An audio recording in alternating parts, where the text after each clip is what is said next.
wife, correct? I believe so. And you had just fathered a child by a woman who would later become your third wife, correct? Senator, I was falsely charged, fully investigated, and completely cleared.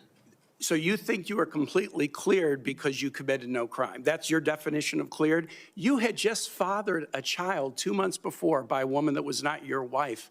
I am shocked that you would stand here and say you're completely cleared. Can you so casually cheat on a second wife and cheat on the mother of a child that had been born 2 months before, and you tell us you are completely cleared? Senator, how is that a complete clear? Senator, her child's name is Gwendolyn Hope Hegseth, and she's a child of God, and she's 7 years old. And she was, and you cheated on the mother of that child less than 2 months after that daughter was born, didn't you? Those were false charges. Well, it was fully investigated, and I was completely cleared. And I am so grateful for the marriage I have to this amazing woman behind me. You've admitted that you had sex at that hotel in October 2017. You said it was consensual, isn't that correct? Anything? You've admitted that it was consensual, and you were still married, and you just had a child by another woman. Again, how do you explain your judgment? Completely false charges against me. You fully investigated, and I was completely clear. You have admitted that you had sex while you were married to wife 2 after you just had fathered a child by wife 3. You've admitted that. Now, if it had been a sexual assault, that would be disqualifying to be Secretary of Defense, wouldn't it? It was a false claim then and a false claim now. If it had been a sexual assault, that would be disqualifying to be Secretary of Defense, wouldn't it? That was a false claim. So you're talking about a hypothetical. So you can't tell me whether someone who has committed a sexual assault is disqualified from being Secretary of Defense? Senator, I know in my instance, and I'm talking about my instance only, it was a false claim. But you acknowledge, that you cheated on your wife and that you cheated on the woman by whom you had just fathered a child. You have admitted that. I will allow your words to speak for themselves. You're not retracting that today. That's good. I assume that in each of your weddings, you've pledged to be faithful to your wife. You've taken an oath to do that, haven't you?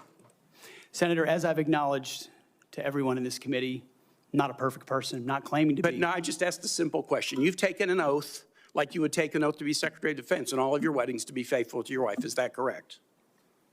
I have failed in things in my life, and thankfully I'm redeemed by my Lord and Savior, Jesus Christ. In finalizing divorces from your first and second wives, were there non-disclosure agreements in connection with those divorces? Senator, not that I'm aware of. If there were, would you agree to release those first and second wives from any confidentiality agreement? Senator, it's not something I'm aware of. But if there were, you would agree to release them from a confidentiality agreement? Senator, that's not my responsibility. Did you ever engage in any acts of physical violence against any of your wives? Senator, absolutely not. But you would agree with me that if someone had committed physical violence against a spouse, that would be disqualifying to serve as Secretary of Defense, correct? Senator, absolutely not have I ever done that. You would agree that that would be a disqualifying offense, would you not? Senator, you're talking about a hypothetical. I don't think it's a hypothetical. Violence against spouses occurs every day.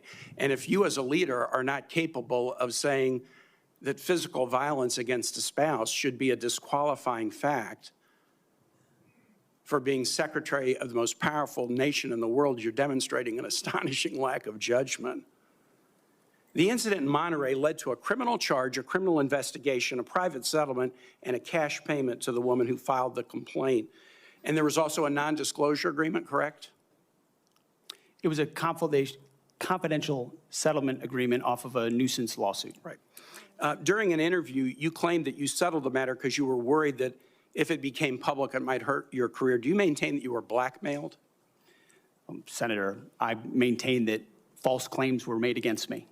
And ultimately, your attorney those used false the claims, phrase, I have the opportunity to attest my innocence in those false claims. But you didn't reveal any of this to President Trump or the transition team as they were considering you to be nominated for Secretary of Defense. You didn't reveal the action. You didn't reveal the criminal complaint. You didn't reveal the criminal investigation. You didn't reveal the settlement. You didn't reveal the cash payment. Why didn't you inform the commander-in-chief and the transition team of this very relevant event?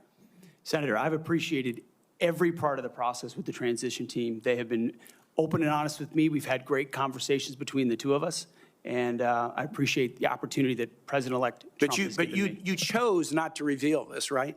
Because you knew it would hurt your chances. So you chose not to reveal this really important thing to the commander-in-chief and the transition team because you were worried about your chances rather than trying to be candid with the future president of the United States. Are there any other important facts that you chose not to reveal to the president-elect and his team as they were considering you to be Secretary of Defense?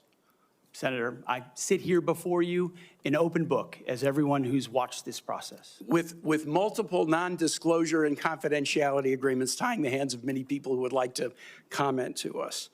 Much has been made of your workplace behavior as a leader of nonprofit veterans organizations and as a Fox News contributor. Were you fired from either of the leadership positions with the nonprofits? I was the leader. I was the CEO of Concerned Veterans for America and the executive director of Vets for Freedom. Were you fired from either of them? And I was never fired from a veterans organization. Do you have non-disclosure agreements with either of those organizations? Not that I'm aware of, Senator. Many of your work colleagues have said that you show up for work under the influence of alcohol or drunk. I know you've denied that, but you would agree with me, right, that if that was the case, that would be disqualifying for somebody to be Secretary of Defense. Senator, those are all anonymous false claims, and the totality they're not anonymous. The letters on the record here. They're not anonymous. On the record, people we've seen records with names attached for Freedom, to them. Concerned Vets for America, and Fox News attributing to me working hard every day on behalf of one of your mission. colleagues said that you got drunk at an event at a bar and chanted, "Kill all Muslims." Another colleague, not anonymous, we have this, said that you took co-workers to a strip club. You were drunk, you tried to dance with strippers, you had to be held off the stage, and one of your employees in that event filed a sexual harassment charge as a result of it. Now, I know you denied these things, but isn't that the kind of behavior that, if true, would be disqualifying for somebody to be Secretary of Defense? Senator, anonymous false charges. They're not anonymous. And I'll just conclude and say this to the chairman. You claim that this was all anonymous. We have seen records with names attached to all of these, including the name of your own mother.